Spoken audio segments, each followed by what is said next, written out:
Yesterday, if you saw my YouTube video, I was led to this deep place, a wound about lack. I sat with it. I created an audio tape for myself to listen to about healing.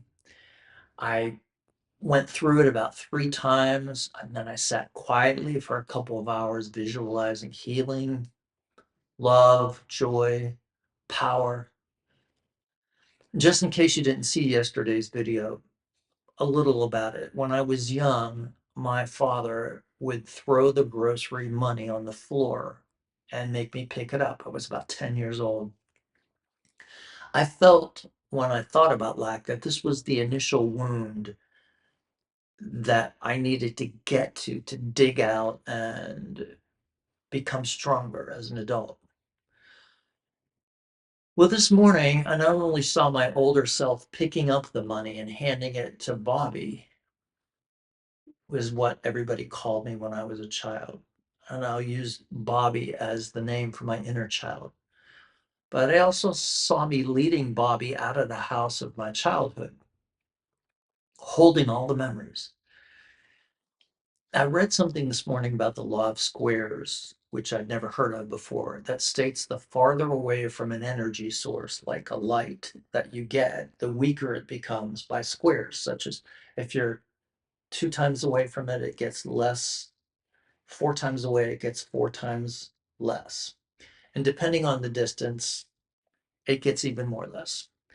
I began to wonder if I could apply this to my own healing. What if I could get farther away from the hurt of my childhood by taking my inner child, Bobby, farther away from the initial hurt? Of course, this was happening in my mind. And this morning, I reached the backyard of my childhood home. As I move in spiritual grace, I'll move farther and farther away, taking the little Bobby back to my life now, where life is rich and spiritual grace is full. There'll be no negative counterforce pulling away my prosperity when I distance myself from the thought of lack. This led me to Emmett Fox's The Mental Equivalent, where he reminds us that the true activity is always from within outward. False activity tries to work from without inward.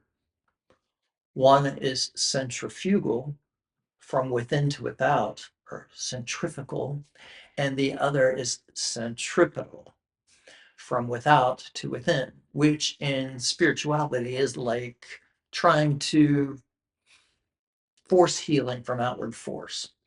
If you want to be technical, if you're working from without, your work is alive and will be productive. If you're working from outside inward, your work is dead and it will have bad effect on you. Remember this, the door of the soul opens inward. You know that it means when a door opens inward, the harder you push against it, the tighter you close it. When you press or force or hurl yourself against it, you only close it on yourself. When you relax and draw back, you give it a chance to open.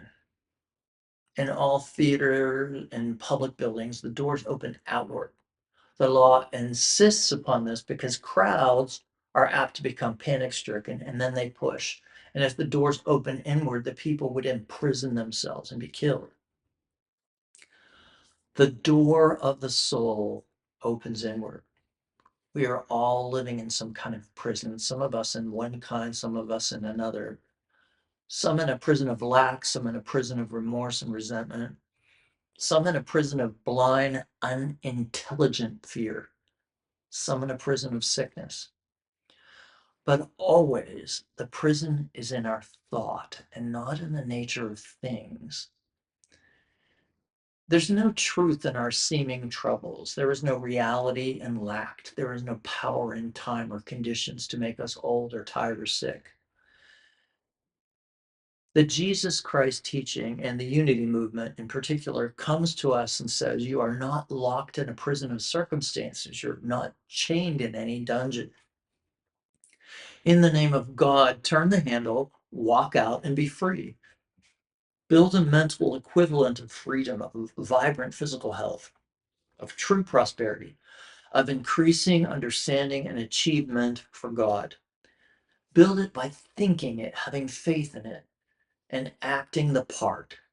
And the old limitation equivalent will gradually fade away, for the door is unlocked and the voice of God in your heart says, be free. Remember, the law of squares teaches us that the intensity of light diminishes as you move farther away from it. And the same is true for heat.